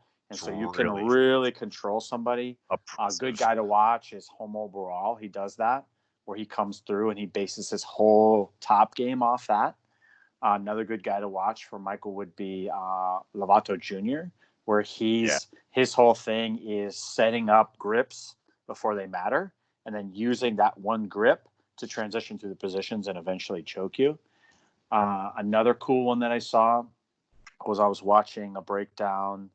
It was Marigali versus Lucas Leche, the Coyote Guard guy. Oh, yeah, the Coyote Guard guy, yeah. And so he pulls half guard, Lucas, and he starts to play it. And instead of doing a cross grip from the knee slice, he did the opposite cross. So he brought his left hand. He was on. And so what he did is he used that to kind of pressure him down. And then when he sat up to play, Marigali dove for a loop choke. Yeah. And I was like, that's super badass. That's the only time I've seen somebody do a flying loop choke before. Was that? And he almost got it. I mean, it was one of those things where you could see murder in his eyes when he came up, and Lucas was like, Jesus, what, man, I don't even know if he remembered the rest of the match because it was so close. right? And so I'd Yeah. say things like that. And then for things for no gi or even gi, it doesn't really matter. I think he has long enough arms to pull these off. Is just like a lot of darces, a lot of guillotines, high elbow guillotines, arm in guillotines. Just, one of the strategies I don't do a lot of no gi, but one of the best strategies that I've ever heard, and I got this from Lucas Werman back in the day, is he said, when I play no gi, I just attack the head from the top position. And so I think you can translate that to gi from Michael as attack the collar, attack the collar, attack the collar, right? And then for no gi, attack the head, right? So you're always going for guillotines, high elbow guillotines, arming guillotines, anacondas, darces, and easy for him to just slip that in and cinch that up nice and tight. Yeah. Edwin Najmi just did a really good video of him explaining exactly that, setting up the darce from a knee slice. Yeah, that would be cool. That would be cool to see. He did that with Bernardo Faria. He just did that video cool. like yesterday. I watched. I was like, oh, that's really slick, because he goes and sets it up, because he does it like a rolling arm in guillotine is the setup, and then as he gets back on top, then he basically, as he's got the arm in guillotine, he frees his leg with like a windshield wiper, then he shifts underneath and then sets up the darce. So once he gets the arm in guillotine, he's just shifting it to get the position where the hand is out past the shoulder, and then like slides it through to get the darce. It was really cool. It was really technical. But I think that's like one of his moves is he does a lot of darce chokes. So here's the thing, Michael. I mean, fucking make that your new obsession, and I challenge you to make it yours, so we can start calling it the Sully-tine. Yeah. Yeah, let's see what you got, bro. All right, man. Let's do last thing here. Let's do some UFC predictions. Oh shit, yeah. Are these Fight Island predictions? No, they didn't do Fight Island. I think this is the I was gonna pick Johnny Cage. This is like the corruption in America that you're like, I mean, America, right? It's America. But America, it's America. That's how it rolls. But so the WWE, what's the guy's name? Vince McMahon. Vince McMahon. So they're shutting down everything, right? McMahon doll, like 10 feet. And so his wife, they have some, company that's whatever. She does one of these. What is it called? I don't know. I'm not very into politics, but she basically goes and does one of these large cash donations that you can do to support local government. Okay, is she like a lobbyist or does fundraising or something like that? I don't know. I don't know. Super PAC. That's what it was. Oh, okay, so she donated a bunch of money through a super PAC to like a local legislator or legislative group, and wouldn't you know that shortly thereafter that they voted that wrestling events, grappling events like that, were essential in the state of Florida. Of course they are. And so WWE's back in business, right? Well, UFC got wind of that, and they're like, "Hell yeah, we're on our next flight out." So, yeah, I think they're doing 3 events in a week. Okay, Dana White and Vince McMahon are both on this whole like Restarting America committee. Hey, whatever it takes, man. Because they're also supportive of all 45. Let's make jiu-jitsu legal again. Let's go.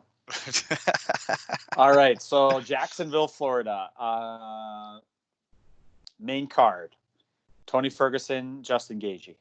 Who do you got? I got to take Ferguson. It's more technical. They're both really tough, but Tony Ferguson has so many tools, and the dude he's just really difficult to prepare for.